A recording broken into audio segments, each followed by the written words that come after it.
It's considered the most powerful position in the world. But some may ask, is America's president the commander in control or just a rotating leader under cemented influence? This book, Family of Secrets, attempts to answer those questions by taking a deep look into the Bush family dynasty. Author Russ Baker sat down with RT to explain why he believes the presidential family of the past is extremely relevant today. This was 5 years of research, from what I understand, that went into this book. You began with the interest of digging deeper into George W. Bush. What did you uncover? Well, what I uncovered completely changed my understanding not just of George W. Bush, but of the entire Bush family, and moreover of America in the age of the Bushes, and I might say in the age of Obama. My whole understanding as a long-time investigative journalist of how things even work was altered by the discoveries that I came upon in these years. You make a lot of allegations in your book. I mean, you tie the Bush family to JFK's assassination, Watergate. You tie the Bush family to the Bin Laden family. Give me some details. You know, how powerful is the Bush family, and how far does it date back? Well, the family is very, very powerful, and it's important to understand them not as a discrete entity, but basically as part of a larger sort of class system in this country. They come out of investment banking. Banking, as we know from some of the revelations of the recent economic collapse, is very powerful in this country in shaping our politics, and it has always been that way. One of the things that really became very clear to me in the course of this research was the extent to which we don't discuss how power really works in this country. People from other countries laugh and say to me, of course, why are you surprised that the democracy we see, this sort of vibrant kind of horse race that's covered ad nauseum by the mainstream media, is kind of a show in a sense. It's not to say it doesn't mean anything, it's not to say it doesn't exist, but there are other people who are to some extent pulling the strings. They tend to be the people who create the money that make all these political careers possible, and they are people upon whom we do not focus. In your book, you also disclose that George H. Bush, Poppy, who you call in your book, he was involved with the CIA for much longer. He had a secret life, right. Can you elaborate on that? Well, we know that, we know he was president, we know he was vice president, and we know that he was a CIA director, but people just sort of take for granted that he was a CIA director, but I never do that. I know that you and I would probably not be appointed CIA director, and so I want to know why every CIA director was appointed. And they made a big deal about the fact that he was a civilian that had no background at all in that field, and he was brought in for sort of political reasons. But in fact, it didn't make any sense, because 1976, when Gerald Ford brought him in, was the height of scrutiny of the agency itself, of its proper role in a democracy. The Senate hearings were uncovering one impropriety and illegality after another, both domestically and all over the world. And so there was really a question of whether the CIA was even going to survive.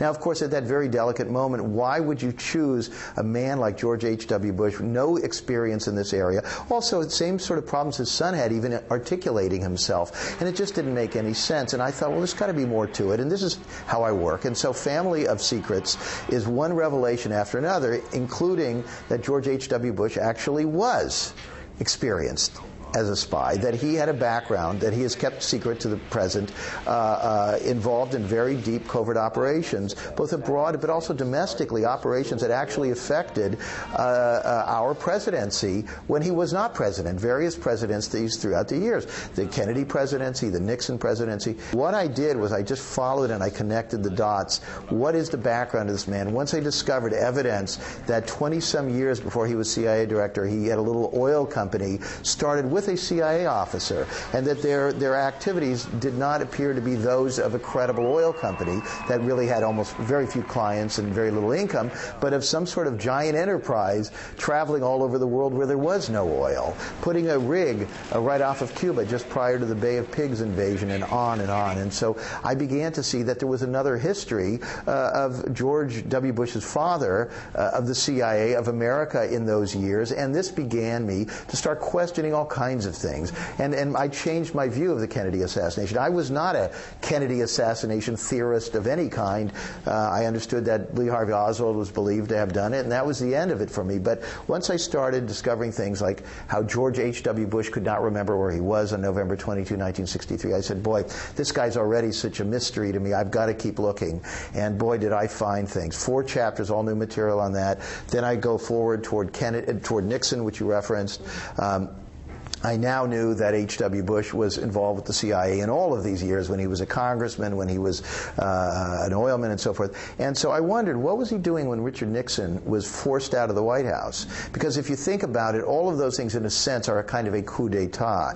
With Kennedy, it was a coup d'etat whether it was one person who was behind it or a lot of people. With Nixon, it was a coup d'etat because in the end, there were all these forces, the Washington Post, various people in the U.S. Senate, all trying to push him out of office. Now, we all think he was pushed out of office because he was a bad guy. And I have to admit, that's what I thought all of these years. But once I began to cast aside all the conventional wisdom on this stuff and simply to dig open-minded, I began to find again the same constellation of CIA interests that I discovered around George H.W. Bush's appointment, around the Kennedy assassination. I also discovered it in terms of Nixon. And so I had to begin completely reevaluating even Richard Nixon, what he was doing as president and what interests he was threatening.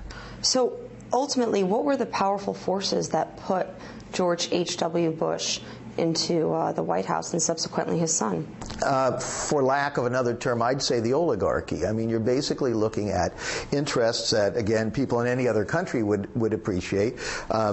Those who control the natural resource extraction, which is really what drives any country's economy. The control, obviously, oil has been number one, but there are all those other things that we need, the precious metals and the timber and on, that we extract from the developing world. Those interests are very, very powerful and understandably so. The military is enormous in this country. There is no other country on earth that has a military budget anywhere close to this, and so this giant operation has to be fed. And of course, we seem to have wars all the time. They always stay in business. The CIA and the intelligence operations, these are vast. There are hundreds of thousands of people in top secret positions. What do? We have no idea. There's zero accountability. It's a democracy, I guess, but it's a curious democracy. It's a democracy where, you know, on the retail level, we all fight McCain or Obama or something, but then we start looking at their own administrations, and we see the same people coming in, the same bankers, the same military people. What I'm exploring is these permanent constellations of power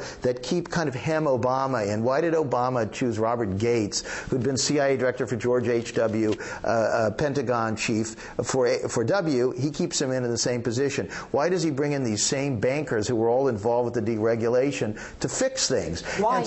Well, the reason is because he's hemmed in. Because the President of the United States may not do whatever they please. This is this sort of dirty secret, you might say, of the American democracy. So you're saying the Bush dynasty, as you refer to the family, still has a good grip around this country? Well, the Bush dynasty doesn't run things. The Bush dynasty are like Obama. They work for other people. Mm-hmm. This is what we don't talk about. Hey, we all work for other people, you know? Why wouldn't the President of the United States work for other people? The idea that suddenly, hey, we all have this beauty contest and this guy we never heard of a few years ago gets in and he's running the United States and basically much of the world, and he's just going to do whatever he feels like. That's just a crazy notion. I mean, we really are awfully naive. We are. And the reason we're naive is because there's cognitive dissonance. We're very uncomfortable with the notion that we ought to be uncomfortable. We're so comfortable in our lives here in the United States, most of us. There's still a lot of poverty, but most of us live much better than people still in the rest of the world,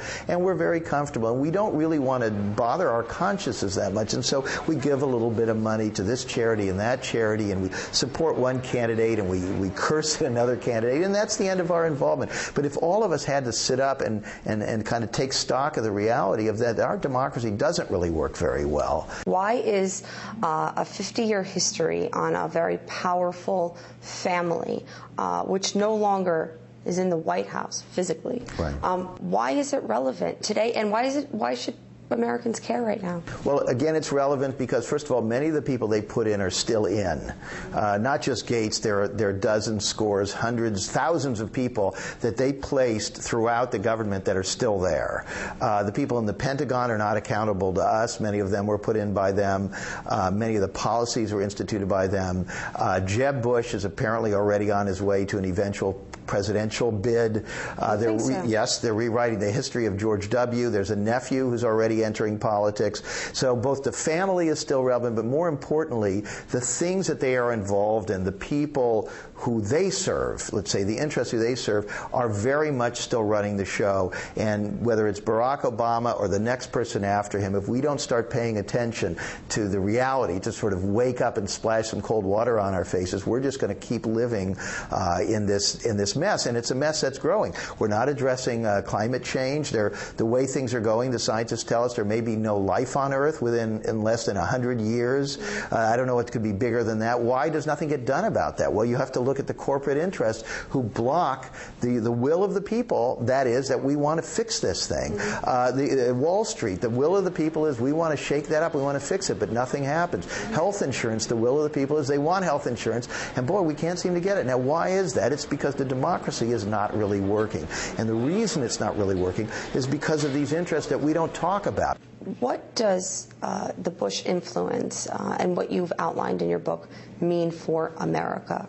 It means that there's the America that we assume, and then there's the real America, and it means that we don't really understand very much about what is going on in our own country and in our own lives. That this is very, very important. We need to wake up. We need to start paying attention. On that note, Russ Baker, thank you very much for your time. Thank you. Pleasure.